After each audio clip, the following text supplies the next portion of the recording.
ಎಲ್ಲರಿಗೂ ನಮಸ್ಕಾರ, ಶುಭ ಸಂಜೆ. ಈಗ ನನ್ನ ಬಳಿ ಒಂದು ಪತ್ರ ಇದೆ. ಅದು ಜಾಗೃತ ನಾಗರಿಕ ವೇದಿಕೆ ಬರೆದಿರುವ ಪತ್ರ. ಇದನ್ನು ನೀವು ಫೇಸ್ಬುಕ್ನಲ್ಲಿ ಸಾಮಾಜಿಕ ಜಾಲತಾಣಗಳಲ್ಲಿ ನೋಡ್ಬೋದಾಗಿದೆ.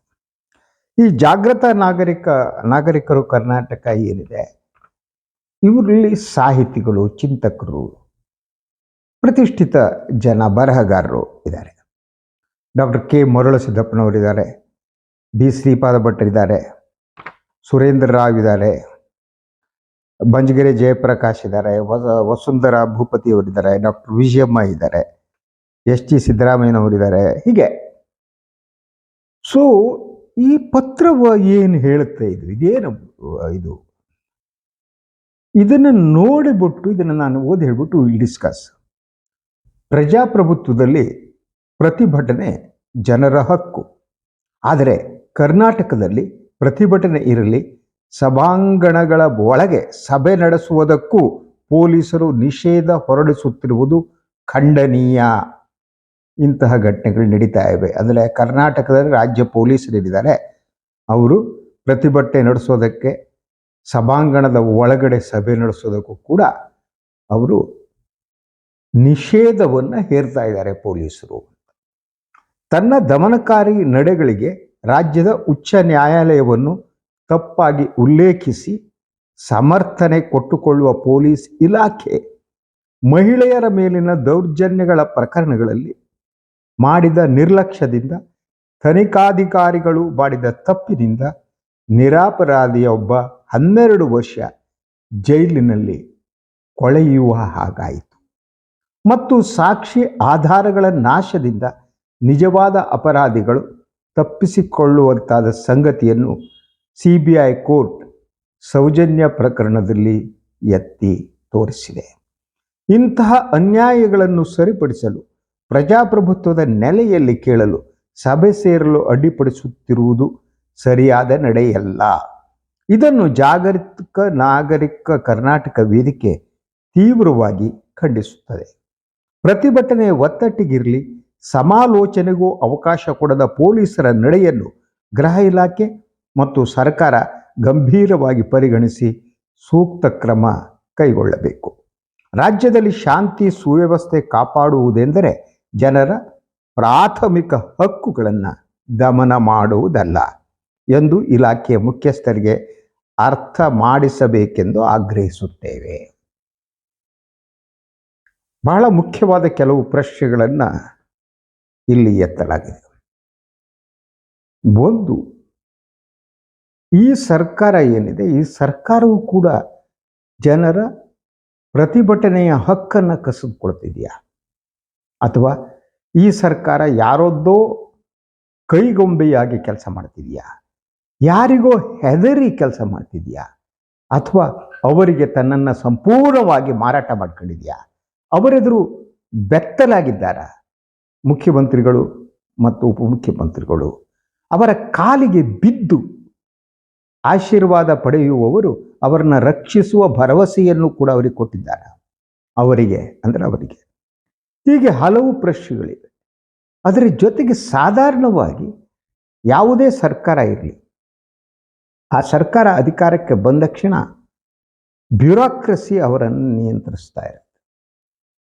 ಬ್ಯೂರೋಕ್ರಸಿ ಅವರನ್ನು ನಿಯಂತ್ರಿಸುತ್ತೆ. ರಾಜಕಾರಣಿಗಳನ್ನು, ಮಂತ್ರಿಗಳಾಗ್ತಾರೆ, ಅಧಿಕಾರಕ್ಕೆ ಬರ್ತಾರೆ, ಅವರು ಈ ಒಂದು ಅಧಿಕಾರಿಗಳಿಗೆ ತಮ್ಮನ್ನು ಮಾರಾಟ ಮಾಡ್ಕೊಂಡಿರ್ತಾರೆ. ಸೊ ಅಧಿಕಾರ ನಿಯಂತ್ರಿಸ್ತಾ ಹೋಗುತ್ತೆ.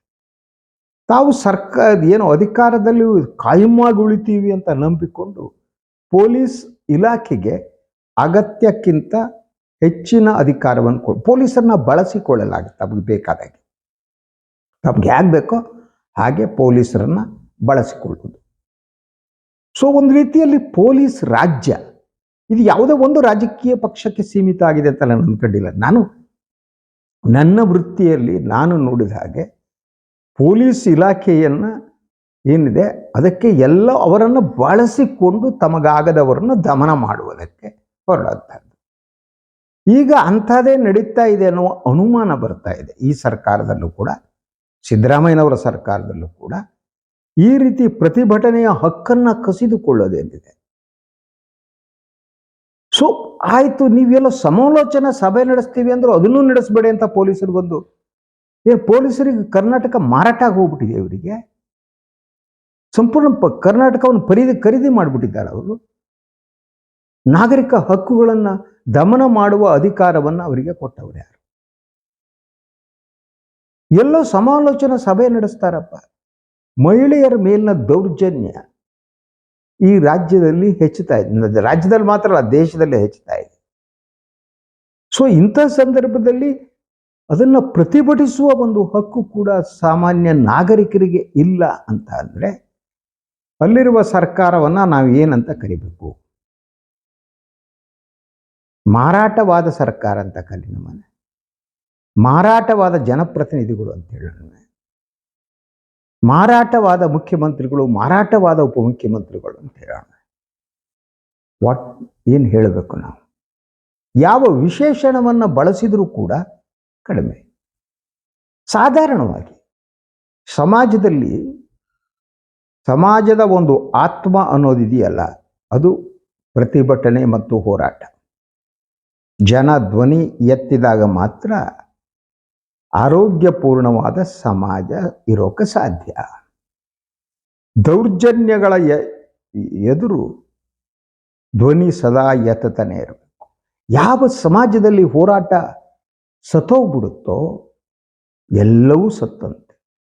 ನಾನು ಮತ್ತೆ ಹಲವು ಸಂದರ್ಭದಲ್ಲಿ ಹೇಳಿದಾಗ 80ರ ದಶಕದ ಮಾತಾಡ್ತೀನಿ. ಆಗ 3 ಜನಪರ ಚಳವಳಿಗಳಿದ್ದು, ನಾವೆಲ್ಲ ಪತ್ರಿಕೋದ್ಯಮಕ್ಕೆ ಬಂದ ಕಾಲ ಅದು. ಅಲ್ಲಿ ರೈತ ಚಳವಳಿ ಇತ್ತು, ದಲಿತ ಚಳವಳಿ ಇತ್ತು, ಕನ್ನಡ ಚಳವಳಿ ಇತ್ತು. ಈ 3 ಚಳವಳಿಗಳು ಹೇಗಿದ್ವು ಅಂತಂದರೆ, ಒಂದು ಸರ್ಕಾರವನ್ನು ಕಿತ್ತೊಗೆದು ಮತ್ತೊಂದು ಸರ್ಕಾರವನ್ನು ತರೋಕ್ಕೆ ಸಾಧ್ಯ ಆಯಿತು. 83ರಲ್ಲಿ ಕಾಂಗ್ರೆಸ್ ಸರ್ಕಾರವನ್ನು ಕಸದ ಬುಟ್ಟಿಗೆ ಅಂದು ಕಳಿಸಲಾಯಿತು. ಅದಕ್ಕೆ ಕಾರಣ ಈ 3 ಜನಪರ ಚಳವಳಿಗಳು. ಅದರ ಜೊತೆಗೆ ಪತ್ರಿಕೋದ್ಯಮದಲ್ಲೂ ಕೂಡ ಪಿ ಲಂಕೇಶ್ ಅಂತವರಿದ್ದರು. ಅದೊಂದು ಅದ್ಭುತವಾದ ಪ್ರತಿಭಟನೆಯ ಧ್ವನಿ ಲಂಕೇಶ್ ಅವರದ್ದು. ಲಂಕೇಶ್ ಪತ್ರಿಕೆಯ ಮೂಲಕ ಅವರು ಇಡೀ ಕರ್ನಾಟಕವನ್ನು ಜಾಗೃತಗೊಳಿಸ್ತಾ ಇದ್ರು. ಈಗಿನಂತೆ ಆಗ ಗೋಧಿ ಮೀಡಿಯಾ ಇರಲಿಲ್ಲ, ಲ್ಯಾಪ್ಟಾಪ್ ಮೀಡಿಯಾ ಇರಲಿಲ್ಲ. ಸೊ ಪ್ರತಿಭಟನೆ ಅಂದರೆ ಮಾಧ್ಯಮ ಪ್ರತಿಪಕ್ಷವಾಗಿ ಕೆಲಸ ಮಾಡಬೇಕು ಅನ್ನುವ ನಂಬಿಕೆ ಇದ್ದಂಥ ಕಾಲಘಟ್ಟ ಅದು. ಸೊ ಹೀಗಾಗಿ ಪ್ರತಿಭಟನೆಯ ಧ್ವನಿಗಳು ಜನರನ್ನ ತರುತ್ತಾ ಇದ್ವು. ಮಾಧ್ಯಮಗಳು ಪ್ರಶ್ನಿಸ್ತಿದ್ವು.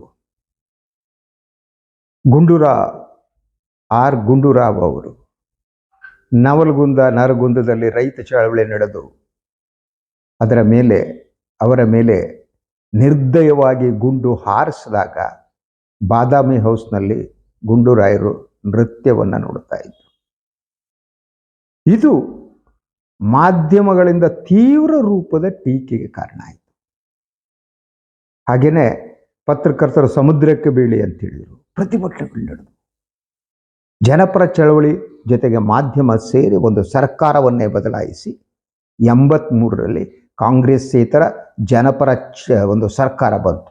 ಅದು ಎಷ್ಟು ಕಾಲ ನಡೀತು ಅನ್ನೋದು ಬೇರೆ, ಬಟ್ ಆ ಒಂದು ಕಾಲಘಟ್ಟದಲ್ಲಿ ಅದು ಬದಲಾವಣೆಯ ಹೊಸ ಗಾಳಿ ಬೀಸುವಂತೆ ಮಾಡಿತು. ಅದರ ಹಿಂದಿದ್ದು ಪ್ರತಿಭಟನೆ ಮತ್ತು ಚಳವಳಿ. ಆ 83ರಲ್ಲಿ ಬಂದ ಹೊಸ ಸರ್ಕಾರದಲ್ಲಿ ಇದ್ದಂಥ ಸನ್ಮಾನ್ಯ ಸಿದ್ದರಾಮಯ್ಯನವರು ಈ ಮುಖ್ಯಮಂತ್ರಿಯಾದ ಕಾಲದಲ್ಲಿ ಪ್ರತಿಭಟನೆಗಳನ್ನು ಹತ್ತಿಕ್ಕುವ ಯತ್ನ ನಡೆಯುತ್ತೆ ಅಂತಾದರೆ ಅದು ಶೋಚನೀಯವಾದದ್ದು, ಅದು ದುಃಖಕರವಾದದ್ದು. ಯಾಕೆಂದರೆ ಹೋರಾಟ ಚಳವಳಿಗಳ ಮೂಲಕನೇ ತಮ್ಮ ರಾಜಕಾರಣವನ್ನು ಪ್ರಾರಂಭಿಸಿದವರು ಸಿದ್ದರಾಮಯ್ಯ. MD ನಂಜುಂಡಸ್ವಾಮಿ ಅವ್ರ ಜೊತೆ ಇದ್ದರು. ರೈತ ಚಳವಳಿ ಅವರಿಗೆ ಇಷ್ಟ ಆಗಿತ್ತು. ಸೊ ಅಂಥ ಸಿದ್ದರಾಮಯ್ಯನವರನ್ನು ನೋಡಬೇಕು ಅಂತ ನಾವು ಮತ್ತೆ ಬಯಸೋಂಥದ್ದು. ಆದರೆ ಅವರ ಸರ್ಕಾರದಲ್ಲಿ ಈ ರೀತಿ ದಮನಕಾರಿ ಯತ್ನಗಳು ನಡೀತವೆ ಅಂತಂದರೆ ಇದಕ್ಕೇನಂತ ಹೇಳೋಣ? ಸೊ ಹೀಗೇನೆ ಫಾರ್ ಎಕ್ಸಾಂಪಲ್ ಈಗಿನ ಸರ್ಕಾರದಲ್ಲಿ ಇರುವವರು ಹಲವರು, ಡಾಕ್ಟರ್ ಪರಮೇಶ್ವರ್ ಅವರು, ಮಾದೇಪ ಅವರಿಗೆಲ್ಲ ಕರ್ನಾಟಕದ ದಲಿತ ಚಳವಳಿ ಮಾಡಿದ ಪರಿಣಾಮ ಏನು ಅಂತ ಗೊತ್ತಿದೆ, ಆ ಚಳವಳಿಯ ಮಹತ್ವ ಗೊತ್ತಿದೆ. ಸೊ ಪರಮೇಶ್ವರ್ ಅವರೇ ಈಗ ಗೃಹ ಸಚಿವರಾಗಿದ್ದಾರೆ. ಇಂತಹ ಪರಿಸ್ಥಿತಿಯಲ್ಲಿ ಚಳವಳಿಗೆ ಪ್ರತಿಭಟನೆಯನ್ನು ಹತ್ತಿಕ್ಕುವಂಥ ಕೆಲಸ ನಡೆಯುತ್ತೆ ಅನ್ನೋದು ನನಗೆ ಆಶ್ಚರ್ಯಕರವಾದ್ದು. ಈ ಪತ್ರವನ್ನು ನೋಡಿಬಿಟ್ಟು ನನಗೆ ಶಾಕ್ ಆಯಿತು, ನಿಜವಾಗಿ ನನಗೆ ಶಾಕ್ ಆಯಿತು. ಯಾವ ಕಾಲಘಟ್ಟದಲ್ಲಿ ಎಂಥ ಸ್ಥಿತಿಗೆ ಬಂದು ತಲುಪಿದೆ. ಅಧಿಕಾರ ಮನುಷ್ಯರನ್ನ ಹೇಗೆ ಬದಲಿಸುತ್ತೆ, ಅವರ ನಂಬಿಕೆಗಳನ್ನು, ಮೌಲ್ಯಗಳನ್ನು, ಸಾಮಾಜಿಕ ಬದ್ಧತೆಯನ್ನು ಎಲ್ಲವನ್ನೂ ಕೂಡ ಮರೆಸುವಷ್ಟು ಶಕ್ತಿ ಅಧಿಕಾರಕ್ಕಿದೆಯಾ? ಅಧಿಕಾರಕ್ಕೆ ಕುಳಿತವರು ತಮಗೆ ಅಧಿಕಾರ ಶಾಶ್ವತ ಅನ್ನುವ ನಂಬಿಕೆಯಲ್ಲಿರ್ತಾರ? I think so. ನಾವೆಂದೂ ಕೂಡ ನಮಗೆ ಅಧಿಕಾರ ಯಾರು ಕಸ್ಕೊಳ್ಳೋಕೆ ಸಾಧ್ಯ ಆಗಲ್ಲ, ಅದು ಪರ್ಮನೆಂಟ್ ಅನ್ನುವ ನಂಬಿಕೆ, ಅದೊಂದು ಅಹಂಕಾರವನ್ನು ಕೊಡುತ್ತೆ. ಸೊ ಆ ಅಹಂಕಾರದಿಂದನೇ ಪೊಲೀಸರನ್ನ ರಾಜಕಾರಣಿಗಳು ತಮಗೆ ಬೇಕಾದ ಹಾಗೆ ಬಳಸ್ಕೊತಾ ಹೋಗ್ತಾರೆ ಬೇರೆ ಬೇರೆ ಹಂತದಲ್ಲಿ. ಆ ಬಳಸಿಕೊಳ್ಳುವಿಕೆ ಏನಿದೆ ಪೊಲೀಸರನ್ನ, ಅದು ಪೊಲೀಸ್ ದೌರ್ಜನ್ಯಕ್ಕೆ ಕಾರಣ ಆಗುತ್ತೆ. ಒಂದು ಕಡೆ ಬಹುತೇಕ ಇವತ್ತಿನ ದಿನ ಎಲ್ಲ ಕಾನ್ಸ್ಟಿಟ್ಯೂಯೆನ್ಸಿಗಳು ಇರ್ತಾವಲ್ವ, ಅಸೆಂಬ್ಲಿ ಕಾನ್ಸ್ಟಿಟ್ಯೂಯೆನ್ಸಿಗಳಲ್ಲಿ ಆಯಾ ಶಾಸಕರು ಹೇಳಿದವ್ರನ್ನೇ ಅಲ್ಲಿ ಪೊಲೀಸ್ ಇನ್ಸ್ಪೆಕ್ಟರ್, ಸಬ್ ಇನ್ಸ್ಪೆಕ್ಟರ್ ಆಗಿ ನೇಮಿಸಲಾಗುತ್ತೆ. ಆತ ಹೋಗ್ತಾನೆ, ಇದು ಮಾಡಪ್ಪ ಅಂತಾನೆ. ಯಾರು ಅತ್ಯಾಚಾರ ಮಾಡಿದ್ರು ಅಂದರೆ, ನಮಗೆ ಬೇಕಾದವ್ರು ಅತ್ಯಾಚಾರ ಮಾಡಿದ್ದಾರೆ ಬಿಟ್ಬಿಡ, ನಮ್ಗೆ ಬೇಕಾದವ್ರು ಮಾಡಿದ್ದಾರೆ. ಸಾಮೂಹಿಕ ಅತ್ಯಾಚಾರ ನೋ, ಇಲ್ಲ, ನಮಗೆ ಬೇಕಾದವ್ರು ರಕ್ಷಣೆ ಮಾಡೋ, ಕೇಸ್ ಬೇರೆ ರೀತಿ ಹಾಕು, ಮುಳುಗೋಗಂಗೆ ಹಾಕು, ಯಾರೋ ನಿರಾಪರಾಧಿ ಮೇಲೆ ಹಾಕ್ಬಿಟ್ಟು ಅವ್ರನ್ನ ಒಳಗೆ ಕೂಡಿಸು. ಸೊ ಅಂಥದ್ದನ್ನೇ ಈ ಪತ್ರದಲ್ಲಿ ರೆಫರ್ ಮಾಡಲಾಗಿದೆ. ಯು ಸಿ ದಟ್, ನೋಡಿ ಇಲ್ಲಿ ಹೇಳ್ತಾರೆ, ನಾನು ಇನ್ನೊಂದ್ಸಲ ನಿಮ್ಗೆ ಹೇಳ್ತೀನಿ. ತಮ್ಮ ದಮನಕಾರಿ ನಡೆಗಳಿಗೆ ರಾಜ್ಯದ ಉಚ್ಚ ನ್ಯಾಯಾಲಯದನ್ನ ತಪ್ಪಾಗಿ ಉಲ್ಲೇಖಿಸಿ ಸಮರ್ಥನೆ ಕೊಟ್ಟುಕೊಳ್ಳುವ ಪೊಲೀಸ್ ಇಲಾಖೆ ಮಹಿಳೆಯರ ಮೇಲಿನ ದೌರ್ಜನ್ಯಗಳ ಪ್ರಕರಣದಲ್ಲಿ ಮಾಡಿದ ನಿರ್ಲಕ್ಷ್ಯದಿಂದ ತನಿಖಾಧಿಕಾರಿಗಳು ಮಾಡಿದ ತಪ್ಪಿನಿಂದ ನಿರಪರಾಧಿಯೊಬ್ಬ 12 ವರ್ಷ ಜೈಲಿನಲ್ಲಿ ಕೊಳೆಯುವ ಹಾಗಾಯಿತು. ಇದು ಸಿಂಪಲ್ ಒಂದು ಉದಾಹರಣೆ ಅಷ್ಟೇ. ನೀವು ಪ್ರತಿ ಕಾನ್ಸ್ಟಿಟ್ಯೂಯೆನ್ಸಿಯಲ್ಲಿ ಸಾಮಾನ್ಯ ಜನರ ಮೇಲೆ, ಅಲ್ಲಿಯ ಶಾಸಕರ ಯಾರು ವಿರೋಧ ಮಾಡ್ತಾರೆ ಅವ್ರ ಮೇಲೆ ಇಂತಹ ದೌರ್ಜನ್ಯ ನಡೀತವೆ. ಆ ಶಾಸಕರು ಅಧಿಕಾರಸ್ಥರ ಸುತ್ತಮುತ್ತ ಮಂತ್ರಿಗಳು ಸೇರಿದಂತೆ ಇರುವವರು ಯಾರಾದರೂ ಅತ್ಯಾಚಾರ ಮಾಡಿದರೆ ಅವರ ರಕ್ಷಣೆಯ ಯತ್ನ ನಡೆಯುತ್ತೆ. ಅದರ ಜೊತೆಗೆ ಈ ಒಂದು ಧರ್ಮದ ಹೆಸರಿನಲ್ಲಿ ವ್ಯಾಪಾರ ಮಾಡುವ ಜನ, ಅವರು ಧರ್ಮದ ಅಂಗಡಿಯನ್ನು ತೆರೆದಿಡ್ತಾರೆ, ಅಲ್ಲಿ ಧರ್ಮವನ್ನು ಮಾರಾಟ ಮಾಡ್ತಾರೆ. ಅವರಿಗೆ ರಕ್ಷಣೆ ಕೊಡುವವರು ಪೊಲೀಸರು ಮತ್ತು ಸರ್ಕಾರ. ಆ ಧರ್ಮದ ಮಾರಾಟಗಾರರು ಏನಿದ್ದಾರೆ, ಆ ಮಾರಾಟಗಾರರ ಸುತ್ತ ಬಿಸಿ ಅತ್ಯಾಚಾರಿಗಳು, ಅಯೋಗ್ಯರು ಇನ್ನೊಬ್ರು ಸೇರ್ಕೊತಾರೆ. ನೀವು ಒಂದು ಗಮನಿಸ್ತಾ ಹೋಗಿ, ಯಾರು ಸದಾ ದೇವರ ಪಕ್ಕ ನಿಂತಿದ್ದೀನಿ ಅಂದ್ಕೋತಾರ, ದೇವರ ನಿರ್ವಹಣೆ ಮಾಡ್ತೀನಿ ಅಂದ್ಕೋತಾರ, ಅವರು ಬಹುದೊಡ್ಡ ನಾಸ್ತಿಕರಾಗಿರ್ತಾರೆ, ದೊಡ್ಡ ಬೂಟಾಟಿಕೆ ಜನ ಇರ್ತಾರೆ. ದೇವರ ತಲೆ ಮೇಲೆ ನೀರು ಹಾಕುವವರು, ದೇವರ ಅಕ್ಕಪಕ್ಕ ಓಡಾಡ್ತಿರುವವರು, ಸಿ ಇವರು ರಾಜಕಾರಣಿಗಳ ಜೊತೆ ಒಂದು ಅನೈತಿಕ ಸಂಬಂಧವನ್ನು ಹೊಂದಿರ್ತಾರೆ. ಮತ್ತು ದೇವರು ಏನು ಮಾಡಲಾರ ಅನ್ನುವ ಅಹಂಕಾರಕ್ಕೆ ಬಂದ್ಬಿಟ್ಟಿರ್ತಾರೆ. ಯಾಕಂದರೆ ದೇವರ ಮೂರ್ತಿ ಪಕ್ಕ ಇರ್ತಾರೆ. ಅಸಹಾಯಕ ಜನ, ಮುಗ್ಧ ಜನ, ಧರ್ಮವನ್ನು ನಂಬಿದವ್ರನ್ನ ನೋಡ್ತಾ ನೋಡ್ತಾ ನೋಡ್ತಾ ಅವರ ಒಳಗಡೆ ಒಂದು ಕೆಟ್ಟ ನಗು ಇರುತ್ತೆ. ನಾನಿಲ್ಲಿ ದೇವ್ರ ತಲೆ ಮೇಲೆ ನೀರು ಇಷ್ಟು ಹೋಯ್ತಿಂದ ಹೊರ್ತೀನಿ, ಏನೂ ಆಗಿಲ್ಲ, ನನ್ನ ಮಕ್ಕಳು ಬಂದುಬಿಟ್ರ ಅದಷ್ಟು ಲಾಭ ಮಾಡ್ಕೊಂಡು ಮಜಾ ಹೊಡಿಸ್ಕೊಂಡು ಹೋಗೋಣ ಅಂದ್ಕೊತಾರೆ. ಸೊ ಅದ್ರ ಜೊತೆಗೆ ದೇವರ ಜೊತೆಗೆ ಆಸ್ತಿ ಬಂದಿರುತ್ತೆ. ಆ ದೇವರು ಬಿಟ್ಟರೆ ಏನೂ ಇಲ್ಲ, ಆ ದೇವರಿಂದ ಅವರಿಗಾಗಿ ಆಸ್ತಿ ಬಂದಿರುತ್ತೆ. ಭೂಮಿ, ತೋಟ, ಇನ್ನೊಂದು ಮತ್ತೊಂದು, ಕೋಟಿ ರೂಪಾಯಿ ಆಸ್ತಿ ಬಂದಿರುತ್ತೆ. ಆ ದೇವರ ಆಸ್ತಿಯನ್ನು ತಮ್ಮ ಆಸ್ತಿಯಾಗಿ ಮಾಡ್ಕೊಂಡಿರ್ತಾರೆ. ಆ ಆಸ್ತಿಯನ್ನು ಅನುಭವಿಸ್ತಾ ಇರ್ತಾರೆ. ಆ ಆಸ್ತಿಯನ್ನು ಅನುಭವಿಸುವಂಥ ಸಂದರ್ಭದಲ್ಲಿ ಅವರಿಗೆ ಮತ್ತೆ ದುರಹಂಕಾರ ಬರ್ತಾ ಹೋಗುತ್ತೆ. ಆವಾಗ ಪೊಲೀಸರನ್ನು ಖರೀದಿ ಮಾಡ್ತಾರೆ, ರಾಜಕೀಯ ಪಕ್ಷಗಳನ್ನು ಖರೀದಿ ಮಾಡ್ತಾರೆ, ರಾಜಕೀಯ ಹುದ್ದೆಗಳನ್ನ ಖರೀದಿ ಮಾಡ್ತಾರೆ, ಎಲ್ಲರ ಕೈಯಲ್ಲಿ ಕಾಲು ತೊಳಸ್ಕೋತಾರೆ, ಎಲ್ಲರ ಹತ್ರ ಬಿಸಿ ಕಾಣಿಕೆಗಳನ್ನು ತಗೋತಾರೆ, ಪಾದಗಳ ಮೇಲೆ ತಮ್ಮ ಕಾಲನ್ನು ಹಿಂಗೆ ಇಟ್ಬಿಟ್ಟು ಅದ್ರ ಮೇಲೆ ನೀರು ಹೊಯ್ಸ್ಕೊಂಡು ಅವ್ರದ್ದು ಗಂಧ ಇಂದ ಹಚ್ಕೋತಾರೆ ಅಲ್ವಾ. ನ್ಯಾಯದಾನ ಮಾಡ್ತೀನಿ ಅಂತಾರೆ, ಪರ್ಯಾಯ ಒಂದು ನ್ಯಾಯಾಂಗ ವ್ಯವಸ್ಥೆಯನ್ನು ಮಾಡ್ಕೋತಾರೆ. ಇವರು ನ್ಯಾಯದಾನ ಮಾಡುವವರು ಅಂತ ಭಕ್ತಿಯಿಂದ, ದೇವ್ರ ಭಕ್ತಿಯಿಂದ ಜನ ಒಂದು ನಮಸ್ಕಾರ ಮಾಡ್ತಾರೆ. ಇವರು ತಮಗೆ ಹ್ಯಾಂಗೆ ನ್ಯಾಯದಾನ ಮಾಡ್ತಾರೆ, ಏನು ಮಾಡ್ತಾರೋ ಗೊತ್ತಿಲ್ಲ, ಜನ ನಂಬ್ತಾರೆ. ಇಂತಹ ನ್ಯಾಯದಾನ ಮಾಡುವ ಹಲವಾರು ಧಾರ್ಮಿಕ ಕೇಂದ್ರಗಳು ಕರ್ನಾಟಕದಲ್ಲಿವೆ. ಅವರಲ್ಲಿ ಹೇಗೆಂದರೆ, ನೀವು ಯಾವತ್ತೂ ಕೂಡ ನಿಮ್ಗೊಂದು ನೋಡಿ, ನೀವು ದೇವ್ರ ಹತ್ರ ಇದ್ದೀರಿ ಅಂದರೆ ಅದೆಂತ ಒಂದು ಗಾದೆ ಇದೆ, ನೆನಪಾಗ್ತಾರೆ, ನೀವು 1000 ತಪ್ಪು ಮಾಡಿ ನಿಮ್ಗೆ ಕ್ಷಮಾರ, ಯಾಕಂದ್ರೆ ನೀವು ದೇವ್ರ ಹತ್ರ ಇದ್ದೀರಿ, ದೇವ್ರ ಮೂರ್ತಿ ಪಕ್ಕ ಇದೆ, ದೇವ್ರು ನಿಮ್ಮ ಪಕ್ಕ ಇದ್ದಾರೆ, ದೇವರ ಆಶೀರ್ವಾದ ನನಗಿದೆ ಅಂತ ನಂಬ್ತಾರೆ. ಇಂತಹ ಜನರು ಇನ್ನೆಲ್ಲೂ ಹೋಗಲ್ಲ. ಈ ನರಕ ಅನ್ನುವುದಿದ್ರೆ, ನನಗೆ ಗೊತ್ತಿಲ್ಲ, ಸ್ವರ್ಗ ನರಕದ ಕಲ್ಪನೆ ನಾನು ನಂಬಲ್ಲ, ಅದು ಬೇರೆ. ಆದರೆ ನರಕ ಅಂತ ಇದ್ರೆ ರೌರವ ನರಕ ಅಂತಾರೆ ನೋಡಿ, ಆ ರೌರವ ನರಕಕ್ಕಿಂತ ಜನಗಳು ಹೋಗ್ತಾರೆ, ಅನುಮಾನನಿಲ್ಲ ನನಗೆ ಇದ್ರೆ. ಸೊ ಇಂಥ ಜನಗಳು ಹೋಗ್ತಾರೆ, ಇವರ ರಕ್ಷಣೆ ಮಾಡುವ ಸರ್ಕಾರದಲ್ಲಿದ್ದವ್ರು ಹೋಗ್ತಾರೆ, ಪೊಲೀಸ್ ಇಲಾಖೆಯವರು ಹೋಗ್ತಾರೆ, ಅವ್ರದ್ದು ಸ್ಥಾನ ಎಲ್ಲ ಅಲ್ಲೇ, ಅನುಮಾನ ಬೇಕಾಗಿಲ್ಲ. ಇದು ಭಾಳ ಮಹತ್ವದ ಇದು ಪತ್ರ ಆಗಿರುವುದರಿಂದ ನಾನು ಇದ್ರ ಬಗ್ಗೆ ಮಾತನಾಡಿದೆ. ಈ ಪತ್ರ ನಮ್ಮನ್ನೆಲ್ಲ ಚಿಂತನೆಗೆ ಹಾಕಲಿ, ನಾವು ವೈಚಾರಿಕರಾಗೋಣ, ನಾವು ಯಾರಿಗೋ ಧರ್ಮದ ಹೆಸರಿನಲ್ಲಿ ವ್ಯಾಪಾರ ಮಾಡುವವರಿಗೆ ಮಾರಿಕೊಳ್ಳುವುದು ಬೇಡ. ಇದೇ ಇವತ್ತಿನ ಸುದ್ದಿ ವಿಶ್ಲೇಷಣೆ. ಇನ್ನೊಂದು ವಿಚಾರದೊಂದಿಗೆ ಮತ್ತೆ ಬರ್ತೀವಿ. ನಾನು ವಾಯಿನ್ ಲೈಕ್ ಮಾಡಿ, ಸಬ್ಸ್ಕ್ರೈಬ್ ಮಾಡಿ, ಬೆಲ್ ಐಕಾನ್ನ ಪ್ರೆಸ್ ಮಾಡೋದಕ್ಕೆ ಮರಿಬೇಡಿ. ಹಾಗೆಯೇ ಸಾಧ್ಯ ಆದರೆ ಸಹಾಯ ಮಾಡಿ.